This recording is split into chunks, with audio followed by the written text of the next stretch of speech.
नमस्कार दोस्तों, आप देख रहे हैं इलेक्ट्रॉनिक्स और मैं हूं साहिल। दोस्तों, इस वीडियो में हम बातें करने वाले हैं कंप्यूटर के पावर सप्लाई के बारे में। तो अगर आप जानना चाहते हैं कि कंप्यूटर में पावर सप्लाई क्यों यूज होती है और कंप्यूटर में जो पावर सप्लाई यूज होती है वो क्या काम करती है और किस तरह की वोल्टेजेस है जो कंप्यूटर की पावर सप्लाई जनरेट करती है और जो भी वोल्टेज जनरेट करती है वो कंप्यूटर की किस पार्ट में सप्लाई होती है और कंप्यूटर की किस पार्ट को काम करने के लिए कितने वोल्टेज का जरूरी होता है। और उसके बाद अगर कंप्यूटर की पावर सप्लाई में कोई फॉल्ट आ जाए तो उसको हम किस तरह से रिपेयर कर सकते हैं। तो कंप्यूटर के पावर सप्लाई से जुड़ी ये सारी बातें मैं इस वीडियो में बताने वाला हूँ। क्वेश्चन आपको जरूरी है, आप लेना चाहते हैं तो इस वीडियो को देख सकते हैं। फ्री में मोबाइल एवं लैपटॉप इंजीनियर बनने के लिए सब्सक्राइब करें हमारे चैनल को और बेल आइकन को दबाएं। दोस्तों, मेरा नाम है साहिल यादव और आप देख रहे हैं इलेक्ट्रॉनिक्स चैनल।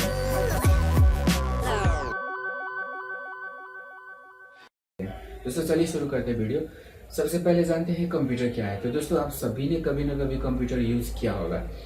तो कंप्यूटर क्या है? कंप्यूटर बेसिकली हम जैसे देखें तो कंप्यूटर एक मशीन है। तो कोई भी मशीन को चलाने के लिए क्या करना पड़ता है? आपको उसको एनर्जी देना पड़ता है, क्योंकि विदाउट एनर्जी कोई संसार में ऐसी कोई चीज़ नहीं है जो अपने जगह से हिले भी। जैसे आपको कोई भी चीज़ को एक जगह से दूसरी जगह अगर ट्रांसफर भी करना पड़े तो भी आपको क्या करना पड़ता है? उसमें एनर्जी लगाना पड़ता है। तो एनर्जी का डिफरेंट फॉर्मेट होता है और उसी फॉर्मेट में से हम कोई एक फॉर्मेट कंप्यूटर को देते हैं, क्योंकि सभी मशीन एक ही तरह का एनर्जी नहीं लेती है। सभी मशीन को काम करने के लिए क्या होता है? अलग अलग तरह की एनर्जी देना पड़ता है। तो कंप्यूटर को किस टाइप की एनर्जी को कंज्यूम करता है या कंप्यूटर किस तरह की एनर्जी को लेता है, पहले ये समझना जरूरी है। तो दोस्तों, बेसिकली जो एनर्जी है उसका हम 3 फॉर्मेट ज़्यादा यूज करते हैं। जैसे एक होता है एसी इलेक्ट्रिसिटी और दूसरी होती है डीसी इलेक्ट्रिसिटी और तीसरी होती है फोर्स। और इस 3 तरह की एनर्जी में से जो कंप्यूटर यूज करता है वो है डीसी इलेक्ट्रिसिटी।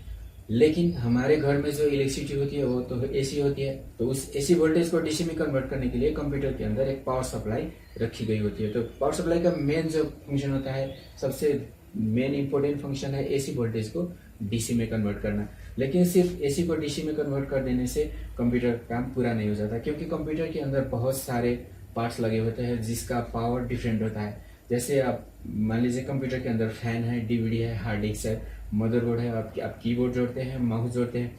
तो जितने भी पार्ट्स जोड़ते हैं सभी का जो एनर्जी लेवल होता है या सभी का जो पावर होता है वो सेम नहीं होता है। सभी का पावर डिफरेंट होता है। डिफरेंट पावर वाले पार्ट्स को चलाने के लिए आप कंप्यूटर का जो पावर सप्लाई है वो भी डिफरेंट होना चाहिए। तो एसएमपीएस का एक और काम क्या होता है? एसएमपीएस का मतलब होता है कंप्यूटर का पावर सप्लाई। तो कंप्यूटर का पावर सप्लाई का एक और काम क्या हो जाता है? जिस पार्ट को जितना पावर चाहिए या जिस पार्ट को जितना वोल्टेज जरूरी हो उतना वोल्टेज सप्लाई करना।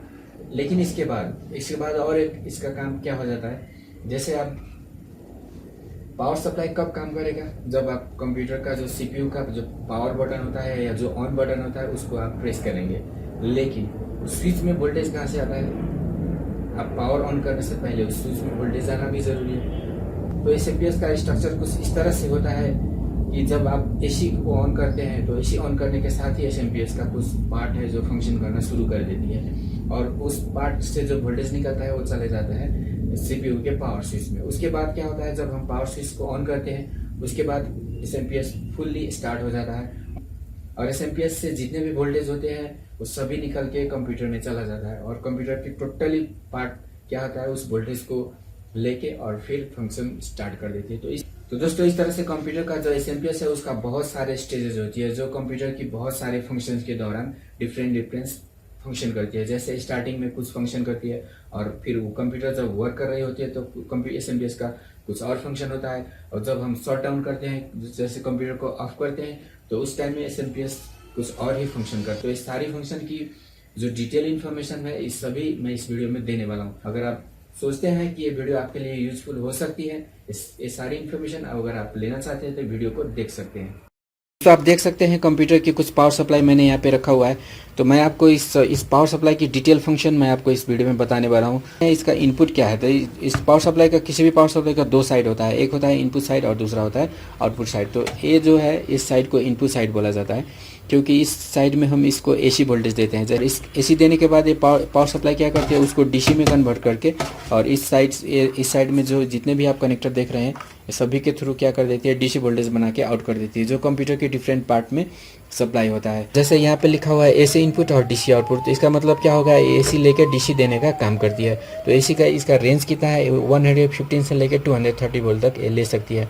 और जो वोल्टेज जब आप इसको कम देते हैं तो इसका करंट का रेटिंग क्या होना चाहिए, हाई होना चाहिए। जब वोल्टेज हाई देते हैं तो करंट का रेटिंग क्या होना चाहिए, लो होना चाहिए। दोस्तों जो पावर होती है वो वोल्टेज और करंट दोनों फैक्टर पे डिपेंड होती है। तो पावर बैलेंस करने के लिए अगर वोल्टेज डाउन है तो एम्पियर को हाई करना होगा, और अगर वोल्टेज हाई है तो एम्पियर को आप लो कर सकते हैं। उसके बाद एसी में एक और फैक्टर होता है जिसको फ्रीक्वेंसी बोला जाता है। तो एसी जो भी हम देते हैं उसका जो रेंज होता है, फ्रीक्वेंसी रेंज होता है, वो 50 से 60 हर्ट्ज होती है। तो फ्रीक्वेंसी एक अलग बात है, इसके लिए मैं अलग से एक वीडियो बना के आपको समझाऊंगा, लेकिन फिलहाल मैं आपको एसी का रेटिंग यहाँ पे दिखा दूँ। तो दोस्तों जैसे इसका डीसी हम देखते हैं, डीसी में लिखा हुआ है, डीसी आउटपुट में क्या लिखा हुआ है, ऑरेंज में 3.3 वोल्ट, येलो में 12 वोल्ट, और साथ में नीचे इसका एम्पियर लिखा है। जैसे वोल्टेज जितना है तो एम्पियर कितना होना चाहिए, 20 एम्पियर, और voltage 12 volt with 15 ampere, -12 with 0.5 ampere. उसके बाद रेड में 5 वोल्ट है और 38 एम्पियर। उसके बाद एक वाइट वायर है जिसमें -5 वोल्ट लिखा हुआ है। उसके बाद है पर्पल जिसमें +5 SB लिखा हुआ है। उसके बाद है ब्लैक कॉमन, या इसको ग्राउंड भी बोल सकते हैं। उसके बाद ग्रीन में लिखा हुआ है PS ऑन, और उसके बाद ब्राउन में लिखा हुआ है POK या PG। तो इस सभी का इन्फॉर्मेशन क्या है, सभी का मतलब क्या है, सभी क्या काम करती है, डिफरेंट वोल्टेज, इस तरह के बहुत सारे वोल्टेज क्या करती है, एक पावर सप्लाई आउट करके कंप्यूटर को सप्लाई करती है। तो ये सभी पावर सप्लाई डिफरेंट पर्पज़ के लिए यूज होता है। दोस्तों ये सारी वोल्टेजेस जो है एसएमपीएस आउट करती है, और इस सारी वोल्टेज का जो डिफरेंट फंक्शन होती है उसके बारे में भी मैं आपको इस वीडियो में बताने वाला हूँ। लेकिन उससे पहले मैं आपको एक चीज़ बताना चाहता हूँ, इसका जो कनेक्टर है उसके बारे में मैं आपको कुछ इन्फॉर्मेशन देना चाहता हूँ, क्योंकि इसका जो कनेक्टर है वो कहाँ पे लगती है उसके बारे में मैं आपको कुछ इन्फॉर्मेशन पहले दे देता हूँ। जैसे आप देख सकते हैं यहाँ पे बहुत सारी कनेक्टर्स इससे निकला हुआ है। तो इसका जो सबसे मेन कनेक्टर है वो ये है। इसमें 20 से लेकर 24 पिन तक होती है। इसमें मतलब 4 पिन को आप निकाल सकते हैं। इसमें टोटल 24 पिन होती है, लेकिन 4 पिन को आप इससे रिमूव भी कर सकते हैं। इसका जो एक साइड होता है वो निकालने वाला कुछ इस तरह से आप इसको निकाल के रिमूव भी कर सकते हैं, क्योंकि जो पुराने मदरबोर्ड्स होती है उसमें सिर्फ 20 पिन का कनेक्टर होता है। तो उस तरह 20 पिन वाले कनेक्टर में अगर आप इसको यूज़ करना है तो इस 4 पिन को निकाल के सिर्फ इतना को ही यूज़ करना पड़ेगा। लेकिन अगर आप नए मदरबोर्ड में इसका यूज़ कर रहे हैं तो ये 24 टोटल पिन को इसमें कनेक्ट करके ये, और इसमें जो वोल्टेज आती है वो सारी वोल्टेज आती है कि जो भी जितने भी वोल्टेजेस होती है, जैसे 3.3, 5, 12, -5, -12 और पर्पल ग्रीन, जितने भी वोल्टेज होती है सभी इसमें आती है। और इस कनेक्टर को मदरबोर्ड में जोड़ा जाता है, और जो हमारे जो पावर स्विच में जो वोल्टेज आती है वो इसी के थ्रू जाती है। और मदरबोर्ड में जितने भी पार्ट्स कनेक्टेड होते हैं सभी को इसी के थ्रू वोल्टेज आती है। और उसके बाद एक और कनेक्टर होती है जो मदरबोर्ड में जोड़ा जाता है, और इसको बोला जाता है ATX 4 पिन कनेक्टर। इसको ATX 4 पिन कनेक्टर बोला जाता है। तो इसको मैं आपको कनेक्ट करके भी दिखा देता हूँ। तो दोस्तों देख सकते हैं मैंने यहाँ पे एक मदरबोर्ड रखा हुआ है, और मैं इसको कनेक्शन करके भी आपको दिखा देता हूँ जिससे और क्लियर हो जाएगी। तो जो ये जो मदरबोर्ड है वो कुछ नए टाइप के है, पुराने मदरबोर्ड नहीं है। इसमें आप देख सकते हैं यहाँ पे जो कनेक्टर है वो 24 पिन का है। तो ये भी इसका जो 24 पिन वाला कनेक्टर है इसको इसमें जोड़ना है। तो इसको जोड़ते वक्त आप देख सकते हैं इसमें एक लॉक लगा हुआ है। यहाँ पे आप देख सकते हैं एक लॉक लगा हुआ है। तो इस लॉक इसमें होल्ड करने के लिए इस तरह से एक होल्डर बनाया गया होता है। तो इसको आप क्या कर सकते हैं, लॉक को होल्डर के साथ अटैच करके आप इसको इस तरह से ऊपर से प्रेस कर सकते हैं, और इस तरह से कनेक्ट हो गया। कनेक्ट होने के बाद क्या करती है, इस कनेक्टर से जो वोल्टेज आती है वो ऑल टाइप की वोल्टेज है, यहाँ पे आप देख सकते हैं। और ये सारी वोल्टेज जैसे यहाँ रैम में हो गया, और यहाँ पे जो फैन लगती है CPU के ऊपर में, जो प्रोसेसर के ऊपर में जो फैन लगती है उसमें, उसके बाद हम कीबोर्ड माउस वगैरह जितने भी चीज़ें हम मदरबोर्ड में कनेक्ट करते हैं सारी की वोल्टेज यहीं से ट्रांसफ़र होती है। लेकिन जो एक प्रोसेसर है उसके लिए अलग से एक वोल्टेज दी गई होती है, और उसका जो वायर है वो ये है। आप देख सकते हैं ये प्रोसेसर के लिए अलग से एक वायर बनाया गया है, एक कनेक्टर बनाया गया है। और इसमें आप देख सकते हैं सिर्फ एक ही कलर का वायर है, ये सिर्फ येलो वायर है। और ब्लैक तो कॉमन हो गया है, ब्लैक हर वायर के साथ कॉमन होता है। तो इसमें सिर्फ येलो वायर है, और येलो वायर क्या करती है, 12 वोल्ट को कैरी करती है। तो जो प्रोसेसर को जो हम वोल्टेज देते हैं वो 12 वोल्ट होता है। तो इसको कनेक्ट करने के लिए आप प्रोसेसर के पास ही इस तरह का कुछ कनेक्टर बना होता है। तो इसमें आप इस लॉक को और इसका जो लॉक होल्डर होता है उसको सेम सेम मैच करके आप इस तरह से कनेक्ट कर सकते हैं।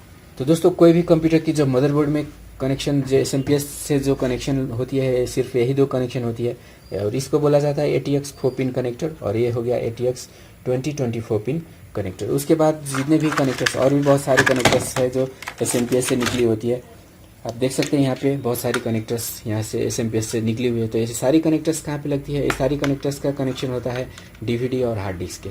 तो SMPS का जो मेन सप्लाई होता है मदरबोर्ड में दिया जाता है। मदरबोर्ड के थ्रू बाकी कीबोर्ड, माउस और मदरबोर्ड से जोड़ने वाले जितने भी चीज़ें हैं सभी में चली जाती है, लेकिन जो हार्ड डिस्क होती है उसका सप्लाई मदरबोर्ड से नहीं जाती है। तो हार्ड डिस्क और DVD के लिए इस तरह का कनेक्टर निकाला गया होता है। तो इस तरह का कनेक्टर जो है हम हार्ड डिस्क या DVD में जोड़ सकते हैं। तो इस कनेक्टर्स को, ये जो 4 कनेक्टर्स है वो डिफरेंट है। इस सभी कनेक्टर्स को मोलेक्स कनेक्टर बोला जाता है, MOLEX मोलेक्स कनेक्टर बोला जाता है। और मोलेक्स भी आप 2 तरह की देख सकते हैं, जैसे एक पतली वाली हो गई, पतली इसका जो कनेक्टर है वो हो गया, और एक थोड़ा मोटा कनेक्टर वाला हो गया। तो ये जो कनेक्टर है मोलेक्स, इसको पाटा बोला जाता है, और इस मोलेक्स को साटा बोला जाता है। तो ये लगती है जो साटा डिवाइसेस होती है, जो अभी नए कंप्यूटर आ रहे हैं वो सभी में इस तरह की कनेक्टर होती है, इसको साटा कनेक्टर बोला जाता है। और जो पुराने कंप्यूटर थे उसमें जो हार्ड डिस्क या DVD लगती थी वो इस तरह की होती थी, उसको पाटा हार्ड डिस्क या DVD बोला जाता था। तो इसको भी मैं आपको कनेक्ट करके दिखा सकते हैं। यहाँ पे 2 हार्ड डिस्क मैंने रखा हुआ है, एक है ये है पुराने वाले हार्ड डिस्क जिसको पाटा हार्ड डिस्क बोला जाता है, और ये है नए वाले हार्ड डिस्क जिसको साटा हार्ड डिस्क बोला जाता है। तो आप देख सकते हैं इसका जो कनेक्टर है वो भी डिफरेंट है। जो मैंने पहले पावर सप्लाई SMPS का जो कनेक्टर दिखाया था उसी तरह इसका भी कनेक्टर कुछ बना हुआ है। तो अगर आप इस पाटा वाले को, अगर आपको SMPS से पावर सप्लाई देना हो तो आपको एक कनेक्टर यूज़ करना होगा। इस कनेक्टर को आप पाटा में इस तरह से आप डाल सकते हैं, और अगर साटा में डालना हो तो एक कनेक्टर यूज़ नहीं होगा, क्योंकि इस तरह का कनेक्टर इसमें नहीं है। इसमें कुछ डिफरेंट है, 15 पिन का कनेक्टर कुछ इस तरह से है।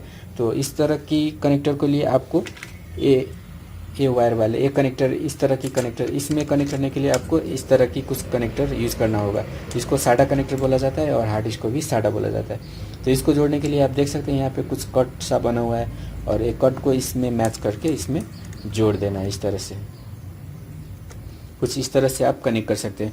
तो दोस्तों SMPS से निकालने वाली जो टोटल कनेक्टर होती है वो बस 3 टाइप की कनेक्टर होती है। एक को ATX 2024 पिन कनेक्टर बोला जाता है, और दूसरे को ATX 4 पिन कनेक्टर बोला जाता है जो मदरबोर्ड में लगती है, और जो तीसरी होती है वो होती है मोलेक्स कनेक्टर। लेकिन मोलेक्स कनेक्टर 2 टाइप की होती है, एक साटा और एक पाटा। जो पुराने में लगती है उसको पाटा बोला जाता है, जो नए में लगती है उसको साटा बोला जाता है। इसके अलावा अभी और एक कनेक्टर होती है, लेकिन ये यूज़ नहीं होती है क्योंकि ये पहले फ्लॉपी के लिए बनाई गई थी, लेकिन अभी फ्लॉपी आना बंद हो गया है, इसीलिए इसका यूज़ उतना नहीं है।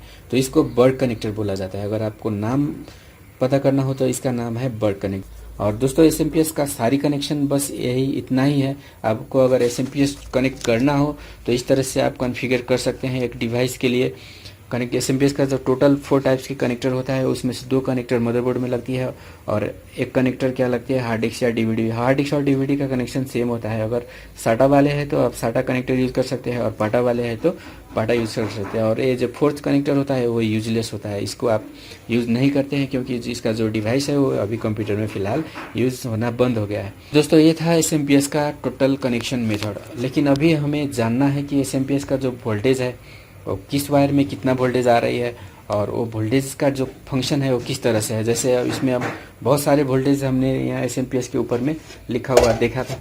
जैसे आप देख सकते हैं SMPS के ऊपर में बहुत सारे वोल्टेजेस लिखी हुई है, तो सभी वोल्टेज का अलग अलग फंक्शन है। तो इस वोल्टेज का जो डिटेल फंक्शन है उसके बारे में भी मैं आपको बताने वाला हूँ, लेकिन ये वीडियो लंबा हो जाएगा, इसीलिए इसका जो टोटल इन्फॉर्मेशन है मैं आपको नेक्स्ट वीडियो में बताऊंगा। तो दोस्तों आज के लिए इतना ही। वीडियो देखने के लिए बहुत बहुत शुक्रिया। वीडियो अगर आपको पसंद आई हो, वीडियो आपके लिए यूज़फुल हो गई हो तो वीडियो को लाइक करें और शेयर करें, और चैनल को सब्सक्राइब ज़रूर करें। Thanks for watching. Bye bye.